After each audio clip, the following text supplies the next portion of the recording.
नमस्कार दोस्तों, मैं विक्रम सिंह चौहान स्वागत करता हूं आपका आज एक बार फिर से हमारे YouTube चैनल जी के विद विक्रम सिंह चौहान पर। मध्यकालीन भारत का इतिहास, जी हाँ, इस सीरीज का आज ये तीसरा वीडियो है। इससे पहले हमने मध्यकालीन भारतीय इतिहास का परिचय देखा और फिर हमने इसका पहला चैप्टर लिया था जिसका नाम था भारत पर मुस्लिम आक्रमण। मुस्लिम आक्रमणकारियों की बात की थी हमने और मुस्लिम आक्रमणकारियों में हमने तीन आक्रमणकारियों की बात की थी। एक थे अरब आक्रमणकारी और एक थे तुर्क आक्रमणकारी। अरब आक्रमणकारियों में हम पीछे पढ़ चुके हैं मोहम्मद बिन कासिम को। आज हम पढ़ेंगे तुर्की आक्रमणकारी। तो आपकी जो चैप्टर की हेडिंग होगी वह होगी तुर्की आक्रमणकारी। मुस्लिम आक्रमणकारियों में दूसरे आक्रमणकारी हैं जिनका नाम है तुर्की आक्रमणकारी। और तुर्की आक्रमणकारी में हम दो आक्रमणकारियों को देखने वाले हैं, जिसमें एक व्यक्ति मोहम्मद बिन कासिम और दूसरा व्यक्ति जिसका नाम है मोहम्मद गौरी। कासिम के मोहम्मद बिन कासिम अरबी आक्रमणकारी और तुर्की आक्रमणकारियों में पहला व्यक्ति है महमूद गजनवी। जी हाँ, महमूद गजनवी तुर्की आक्रमणकारियों में पहला आक्रमणकारी और दूसरा तुर्की आक्रमणकारी है जिसका नाम है मोहम्मद गौरी।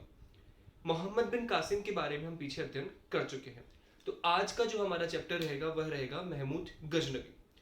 पहले थोड़ा सा हम देखते हैं भारत की स्थिति क्या थी महमूद गजनवी के आक्रमण के समय। पीछे हमने 712 में मोहम्मद बिन कासिम के द्वारा अटैक करवाया भारत में। मोहम्मद बिन कासिम सफल तो नहीं हो पाया, अपनी सत्ता स्थापित करने में सफल नहीं हो पाया था, लेकिन उसने मुल्तान और सिंध को विजय करके वो लौट गया था। लेकिन महमूद गजनवी 1000 से लेकर के 1027 तक लगातार भारत में 17 आक्रमण करता है। तो और 17 के 17 आक्रमण महमूद गजनवी जीत जाता है, यानी कि उन आक्रमणकारियों में जो प्रतिरोधी थे महमूद गजनवी के, उन सभी को वो पराजित करता है और सभी आक्रमण में वो विजय होता है। तो ऐसा क्या कारण रहा था कि महमूद गजनवी ने 17 बार आक्रमण किया और हर बार वो विजय रह गया? इसके बाद भी महमूद गजनवी ने भारत में अपनी सत्ता की स्थापना नहीं की थी। तो तत्कालीन स्थिति को देखते हैं। महमूद गजनवी के समय भारत छोटे छोटे राज्यों में बटा हुआ था। ठीक है, भारत, आप इस मैप को देख सकते हैं। इस समय भारत छोटे छोटे राज्यों में बटा हुआ था जो स्थानीय राज्य थे। प्रत्येक स्थान या प्रत्येक क्षेत्र पर एक अपना राजा था। तो इन सभी राज्यों को एक तंत्र में पिरोकर रखने वाला कोई शासक नहीं था। जैसे कि प्राचीन काल में हम चंद्रगुप्त मौर्य को देखते हैं, या मौर्य साम्राज्य को देखते हैं, या गुप्त साम्राज्य को देखते हैं, या हर्षवर्धन को देखते हैं। तो ऐसा कोई शासक नहीं था पावरफुल जो संपूर्ण इस उत्तर भारत को एक क्षेत्र में पिरो के रख सके। गुर्जर प्रतिहारों ने प्रयास किया, लेकिन उत्तर जो गुर्जर प्रतिहार शासक थे वे कमजोर थे। तो धीरे धीरे उत्तर भारत के सभी राज्य स्वतंत्र थे और सभी राज्यों पर एक शासक शासन कर रहा था। तो इस तरह से भारत छोटे छोटे राज्यों में बटा हुआ था, जिसकी वजह से महमूद गजनवी को आसानी हुई और एक एक राज्य को उसने विजय किया। अगर ये सभी एक होते, मजबूत होते और महमूद गजनवी का अच्छे से सामना कर पाते। तो पहली स्थिति यही थी कि छोटे छोटे राज्यों में बटा हुआ था। दूसरी स्थिति, भारत में जो वर्ण व्यवस्था थी वो 4 भागों में बटी हुई थी। प्राचीन उत्तर वेदिक काल से ही वर्ण व्यवस्था का जन्म हो चुका था, जिसमें ब्राह्मण, क्षत्रिय, वैश्य, शूद्र। तो ऐसी स्थिति में ब्राह्मण और क्षत्रियों की स्थिति तो अच्छी थी, लेकिन वैश्यों की और शूद्रों की स्थिति खराब थी। जिसमें शूद्रों की अत्यधिक स्थिति खराब थी। उन पर बहुत सारे, उनको हर चीज में वर्जित रखा गया था। जैसे मंदिरों में प्रवेश, किसी कार्य को प्रवेश, उनके एक निश्चित कार्य थे जो उनको नगर से बाहर रहकर करने पड़ते थे। ठीक है, तो ऐसे करके भारत 4 वर्णों में बटा हुआ था। इसके अलावा भी शूद्र से भी निकृष्ट लोग थे जिनको समाज में उच्च अच्छा स्थान प्राप्त नहीं था। ठीक, फिर धर्म परिवर्तन हुआ। बहुत सारे शूद्र, ब्राह्मण, क्षत्रिय, वैश्य, शूद्रों में से बहुत सारे शूद्रों ने हिंदू धर्म को छोड़ करके बौद्ध धर्म अपना लिया। वो बौद्ध धर्म की ओर चले गए थे, यानी कि उनका हिंदू धर्म से विश्वास उठ गया था। तो ऐसे में तत्कालीन स्थिति ये थी कि समाज कई भागों में बटा हुआ था। प्रत्येक राज्य पर एक शासन कर रहा था, छोटे छोटे राज्यों में बटे थे। ये राज्य अपने साम्राज्य विस्तार के लिए आपस में ही लड़ा करते थे। अगर किसी एक राज्य ने दूसरे राज्य पर आक्रमण कर दिया तो तीसरा राज्य उसकी हेल्प नहीं करता था। तो ये सभी अपने आप में ही लड़ लड़ करके अपनी शक्ति को कमजोर कर रहे थे, या अपन यूं कह सकते हैं कि कमजोर कर चुके थे। फिर विदेशियों के साथ में इनका संपर्क नहीं था, आसपास के क्षेत्रों के साथ इनका संपर्क नहीं था। तो इनको युद्ध तकनीक और जो हथियारों की टेक्निक थी जो नई नई आ रही थी उसका भी इन्हें ज्ञान नहीं था। तो ऐसी तत्कालीन स्थिति थी भारत की। उस समय समाज कई वर्गों में बटा हुआ था। महिलाओं की स्थिति अच्छी नहीं थी, विधवाओं की स्थिति अच्छी नहीं थी, छोटे छोटे राज्यों में बटा हुआ था। और इसी समय महमूद गजनवी का भारत पर आक्रमण होता है। तो ये छोटा सा बेसिक परिचय था। तो बात करते हैं हम महमूद गजनवी, जो हमारा पॉइंट है, तो आप हेडिंग डालेंगे तुर्क आक्रमणकारी में पहला आक्रमणकारी जिसका नाम है महमूद गजनवी। तो महमूद गजनवी के बारे में बात करने से पहले बता दें, महमूद गजनवी के पिता का नाम सुबुक्तगीन है। जी हाँ, महमूद गजनवी के पिता का नाम सुबुक्तगीन है और यह गजनी का शासक था। गजनी अफगानिस्तान में एक क्षेत्र आता है। गजनी इस समय अफगानिस्तान में है, तो इसी क्षेत्र में सुबुक्तगीन शासन कर रहा था। सुबुक्तगीन ने भी भारत में आक्रमण किए और हिंदुशाही राज्यों पर आक्रमण किए, लेकिन सुबुक्तगीन पराजित होता है और चला जाता है। सुबुक्तगीन की मृत्यु 998 ईस्वी में हो गई। 998 में सुबुक्तगीन की मृत्यु हो गई तो उसका पुत्र गजनवी शासक बना। वैसे आंतरिक कलह के बाद में गजनवी को सत्ता प्राप्त हुई थी। तो 998 में गजनवी गजनी का शासक बनता है और 1030 तक शासन करता है। तो 998 से लेकर के 1030 तक गजनवी का टाइमिंग पीरियड है जो गजनी में शासक का रहा। इसके बाद उपाधि की बात करें तो महमूद गजनवी ने सुल्तान की उपाधि धारण की। किसकी उपाधि धारण की? सुल्तान। एक छोटा सा प्रश्न बनता है, पहली बार किस शासक ने सुल्तान की उपाधि धारण की? तो इस्लाम में सुल्तान की उपाधि धारण करने वाला पहला व्यक्ति महमूद गजनवी रहेगा। जी हाँ, पहला व्यक्ति कौन रहेगा? महमूद गजनवी। इसके अलावा भी महमूद गजनवी ने कुछ अभियानों के बाद में वहां के खलीफा से 2 उपाधियां प्राप्त की। एक का नाम है यामीनुद्दौला और एक का नाम है अमीन उल मिल्लत। ठीक है, यामीनुद्दौला और अमीन उल मिल्लत ये महमूद गजनवी की उपाधियां हैं जो उसने वहां के खलीफा से प्राप्त की थी। इसका साम्राज्य का दाहिना हाथ और मुसलमानों का संरक्षक। यामीनुद्दौला का अर्थ है साम्राज्य का दाहिना हाथ और मुसलमानों का संरक्षक, अमीनुल मिल्लत का अर्थ। तो आपको उसकी उपाधि, सुल्तान की उपाधि धारण करने वाला पहला व्यक्ति था या पहला शासक था। खलीफा के द्वारा इसको 2 उपाधियां यामीनुद्दौला और अमीनुल मिल्लत दी गई थी। अब सीधे से बात करते हैं, हम उस पॉइंट पर आते हैं जिस पॉइंट से हमारे प्रश्न बनेंगे, महमूद गजनवी के भारत पर आक्रमण। और महमूद गजनवी ने भारत पर 17 आक्रमण किए। ठीक है, महमूद गजनवी ने भारत पर 17 आक्रमण करे। जो हेनरी एलियट का बताना है कि महमूद गजनवी के द्वारा भारत में 17 आक्रमण, किंतु कुछ इतिहासकार इस बात को नकारते हैं कि महमूद गजनवी के द्वारा 17, लेकिन फिर भी अधिकांश इतिहासकार इससे सहमत है कि महमूद गजनवी के द्वारा भारत में किए गए आक्रमणों की संख्या क्या है? तो आपका आंसर होना चाहिए 17। 17 आक्रमण इंपॉर्टेंट नहीं है, हम डिस्कस करेंगे, बात करेंगे उन आक्रमणों के बारे में जो इंपॉर्टेंट है, जिनको लेकर के एग्जाम में प्रश्न बनते हैं। देखते हैं महमूद गजनवी के भारत पर आक्रमण। और ये आक्रमण का समय था 1000 से लेकर के 1027। 998 में शासक बना था, उसके 2 वर्ष बाद ही उसने भारत को विजय करने का मन बना लिया। तो ऐसे में महमूद गजनवी के भारत पर आक्रमण का कारण क्या था? तो पहले हम कारण जानते हैं, धन प्राप्त करना। ठीक है, अगर आपके पास ऑप्शन में आता है महमूद गजनवी के भारत पर आक्रमण का कारण धन प्राप्त करना, भारत में सत्ता प्राप्त करना या इस्लाम धर्म का प्रचार करना। ठीक है, ऑप्शन 1, 2, 3 आप बताएं, देखिए इसका आंसर क्या होगा?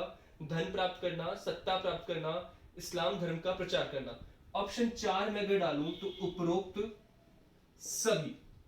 अगर एग्जाम में क्वेश्चन आ गया तो हम सीधे सीधे यही करके आएंगे, उपरोक्त सभी।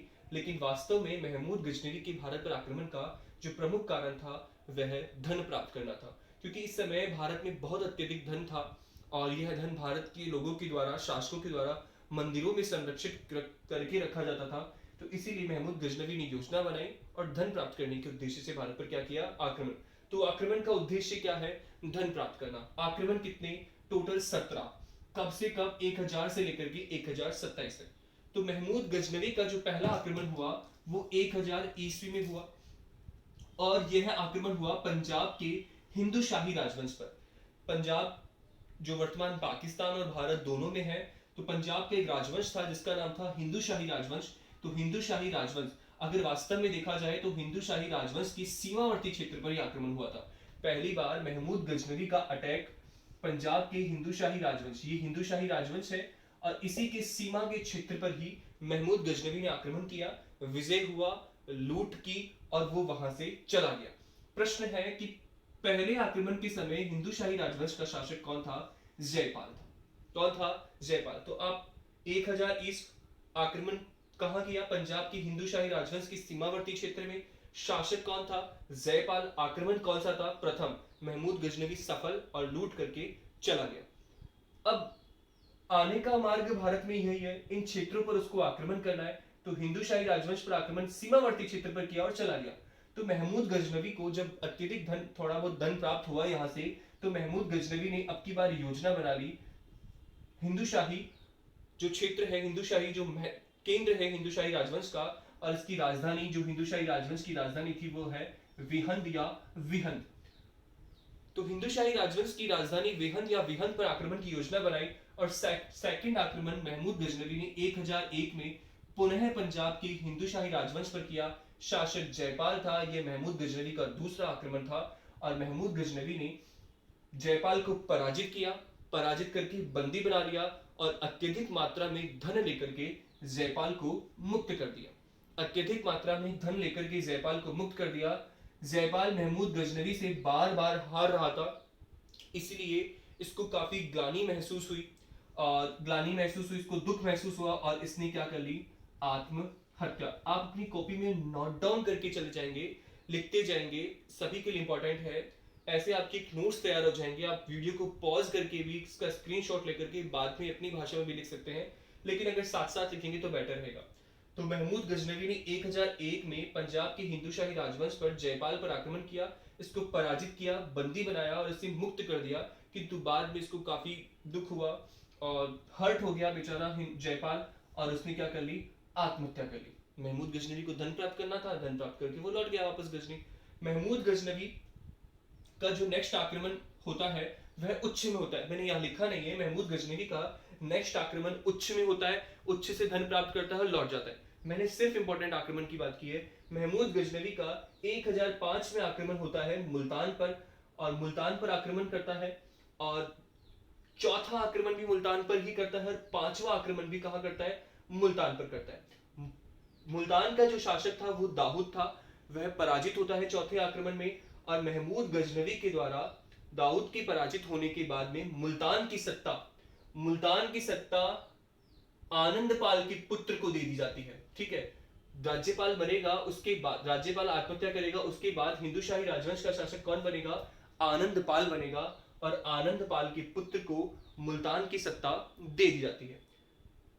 महमूद गजनवी पुनः मुल्तान पर पांचवा आक्रमण करता है। चौथे आक्रमण में दाऊद था, पराजित हुआ, आनंदपाल के पुत्र को सत्ता दे दी गई। अब उसने इस्लाम धर्म स्वीकार कर लिया, लेकिन जब गजनवी को पता चला कि उसने पुनः इस्लाम धर्म को छोड़कर के हिंदू धर्म स्वीकार कर लिया है, तो उसे ही दंड देने के लिए महमूद गजनवी ने 1006 में पुनः पांचवा आक्रमण कर दिया मुल्तान पर, उसे पराजित कर दिया और धन प्राप्त करके यहां से चला गया। आपके लिए इतना इंपॉर्टेंट है कि 1005 और 6 में महमूद गजनवी ने मुल्तान पर आक्रमण किया, जो चौथा और उसका पांचवा आक्रमण था। नेक्स्ट आओ, 1008 में महमूद गजनवी ने पुनः पंजाब के हिंदूशाही राजवंश पर आक्रमण किया। 3 बार आक्रमण कर चुका है, तो हमारा एक इंपॉर्टेंट प्रश्न बन जाता है कि महमूद गजनवी के सर्वाधिक आक्रमण झेलने वाला राज्य कौन सा था? तो वो पंजाब का हिंदूशाही राजवंश था। और टोटल कितने आक्रमण झेलेगा? ये 4 आक्रमण झेलेगा। रीजन क्या रहेगा कि महमूद गजनवी एंटर ही इस क्षेत्र से होगा, तो बार बार उन्हें इनका सामना करना ही होगा। तो महमूद गजनवी का 1008 में पंजाब की हिंदूशाही राजवंश पर छठा आक्रमण होता है। इस समय यहाँ का शासक आनंदपाल है। आनंदपाल ने महमूद गजनवी के विरुद्ध एक संगठन तैयार किया, अनेक राजाओं का। उस संगठन को भी महमूद गजनवी ने पराजित कर दिया। ठीक है, उस संगठन को बहुत सारे राजा थे, जिसमें गुजर कन्नौज के शासक थे, कश्मीर के शासक थे, उस चंदेल शासक थे, उस सभी संगठन को वो पराजित कर देता है। कौन? महमूद गजनवी। ऐसा था कि जब इतने सारे संगठन ने, जिसमें खोखर भी शामिल थे, इतने सारे संगठन ने मिलकर के महमूद गजनवी पर अटैक किया, तो महमूद गजनवी की सेना तितर बितर हो गई। लेकिन महमूद गजनवी की आग उगलती, उस समय तोप तो नहीं थी, महमूद गजनवी की आग उगलते हथियारों ने आनंदपाल की सेना को तितर बितर कर दिया। आनंदपाल का हाथी युद्ध के मैदान में भागने लगा, जिससे आनंदपाल की सेना तितर बितर हो गई और युद्ध महमूद गजनवी के पक्ष में आ जाता है। महमूद गजनवी विजय होता है, आनंदपाल पराजित होकर के भाग जाता है। नेक्स्ट महमूद गजनवी का 1009 में आक्रमण नागरकोट में होता है। इंपॉर्टेंट यह है कि नागरकोट इस समय भारत में ना होकर के कहाँ है, नेपाल में है। तो नागरकोट में मंदिर पर आक्रमण करता है, अथाह धन संपत्ति प्राप्त करता है और चला जाता है। ये महमूद गजनवी का 7वां आक्रमण था। 1012 में महमूद गजनवी का पुनः आक्रमण हिंदुशाही राजवंश पर हुआ, जो महमूद गजनवी का 10वां आक्रमण था। कौन सा आक्रमण था? 10वां। फिर 1018 में महमूद गजनवी ने मथुरा और कन्नौज पर आक्रमण किया, जो महमूद गजनवी का 12वां आक्रमण था। और मथुरा, जिसे मंदिरों की नगरी कहते हैं, यहाँ पर महमूद गजनवी का प्रतिरोध करने वाला कोई नहीं था और महमूद गजनवी ने मथुरा के मंदिरों और मथुरा से अथाह धन संपत्ति प्राप्त की, बहुत अच्छे से लूटा। इसी प्रकार से कन्नौज का शासक इस समय त्रिलोचन पाल था। कन्नौज का शासक इस समय त्रिलोचन पाल था, जो गुर्जर प्रतिहार शासक था। प्रश्न बनता है, महमूद गजनवी के आक्रमण के समय कन्नौज गुर्जर प्रतिहार शासक कौन था? त्रिलोचन पाल। तो 1018 में त्रिलोचन पाल बिना युद्ध करे ही भाग जाता है और कन्नौज को भी महमूद गजनवी लूटता है। अब आप सोचो कि लगातार वो लगभग 8 से 10 आक्रमण कर चुका है और सभी आक्रमण में वो विजय हो रहा है। तो जब 12वां या 13वें आक्रमण में जिस व्यक्ति से उसका सामना होगा, तो उसे तो पहले ही पता चल जाएगा कि मैं इस व्यक्ति से पराजित हो जाऊंगा। तो ऐसे में त्रिलोचन पाल ने रिस्क नहीं लिया गजनवी से युद्ध करने का और वह बिना युद्ध करे ही भाग जाते हैं और कन्नौज को महमूद गजनवी के द्वारा विजय कर लिया गया। 1021-22 में महमूद गजनवी ने पंजाब क्षेत्र पर आक्रमण किया, जो ये हिंदुशाही राजवंश और ये पंजाब पर आक्रमण करता है, जो महमूद गजनवी का 15वां आक्रमण था। 1025, जी हाँ 1025 महमूद गजनवी का सबसे महत्वपूर्ण आक्रमण है गुजरात में सोमनाथ मंदिर पर। 1025 शासक यहाँ पर जो थे वो थे भीमदेव ने भी उसी नीति को अपनाया जिसे त्रिलोचन पाल ने अपनाया था। त्रिलोचन पाल भी महमूद गजनवी से बिना युद्ध करे ही भाग गए थे, तो भीमदेव भी महमूद गजनवी से बिना युद्ध करे ही भाग जाते हैं। सोमनाथ के मंदिर में छोटे से या थोड़े से प्रतिरोध के बाद में महमूद गजनवी का अधिकार हो जाता है सोमनाथ के मंदिर।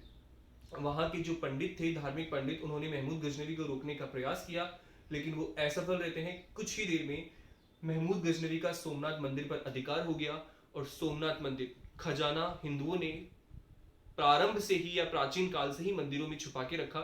तो इसी मंदिर से महमूद गजनवी को इतनी अधिक धन संपत्ति प्राप्त होती है जो पीछे हुए आक्रमणों में अब तक उसे प्राप्त नहीं हुई थी, यानी कि अथाह से भी अथाह धन संपत्ति प्राप्त हुई।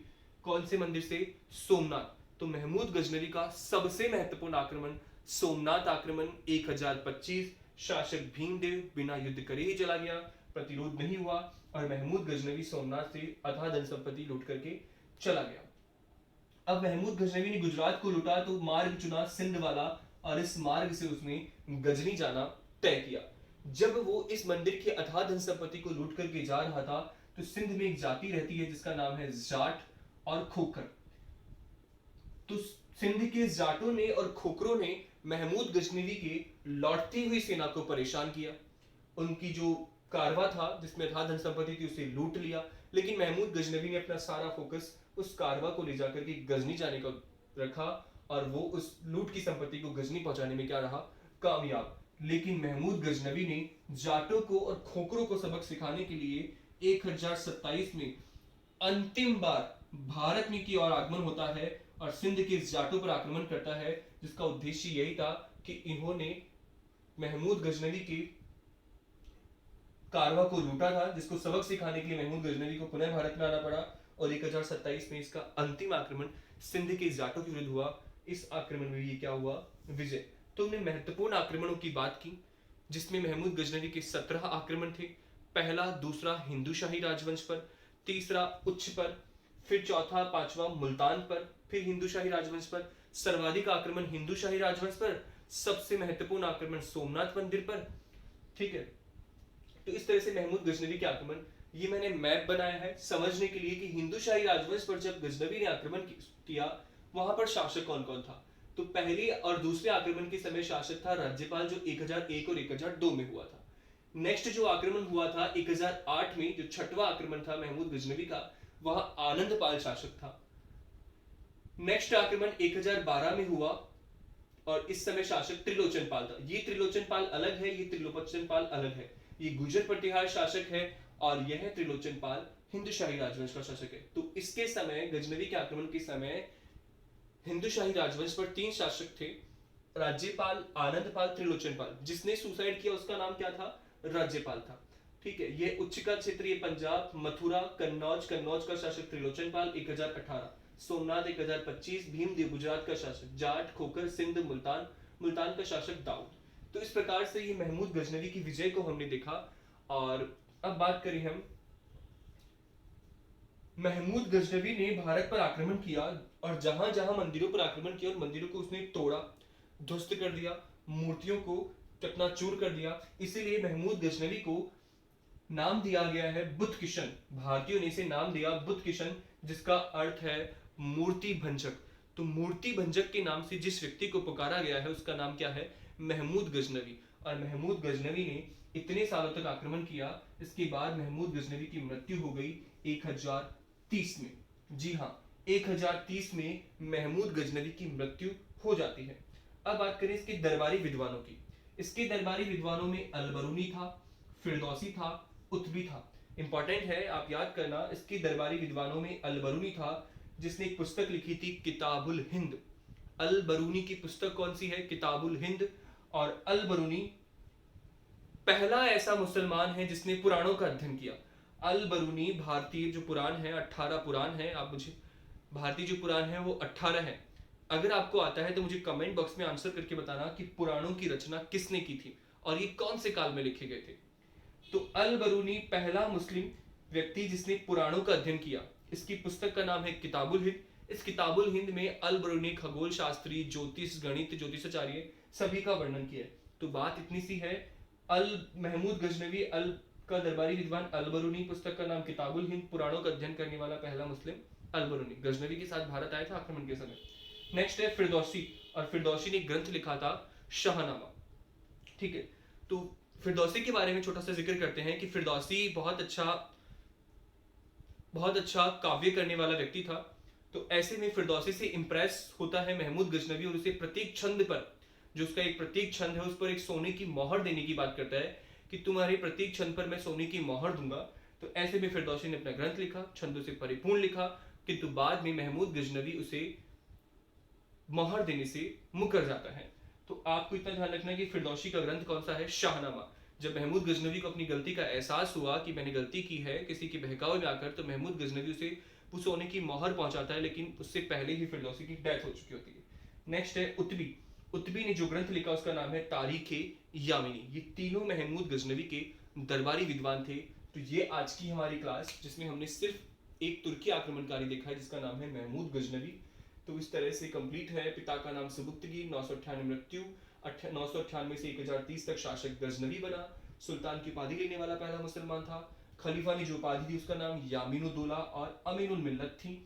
ठीक है, ये उसके आक्रमण, पहला आक्रमण हिंदुशाही राजवंश पर, टोटल आक्रमण 17, सबसे महत्वपूर्ण आक्रमण गुजरात का सोमनाथ। तो अगर आपको क्लास पसंद आई है तो इसे लाइक कीजिए, शेयर कीजिए। अगर आपके काम की क्लास नहीं है, आपसे कोई ऐसा बच्चा है जो रिलेटेड है बीए सेकेंड ईयर के कोर्स से और कोई कंपटीशन तैयारी कर रहा है, इवन राजस्थान पुलिस, पटवारी, जिसमें भी हिस्ट्री का सिलेबस है, चाहे सेंट्रल लेवल हो, एनटीपीसी हो, यूपीएससी हो, सभी एग्जाम के लिए इंपॉर्टेंट है ये क्लास। तो आप इस क्लास लीजिए। आप इस पूरे डायग्राम का एक स्क्रीनशॉट ले सकते हैं ताकि आपको नोट्स बनाने में आसानी रहे।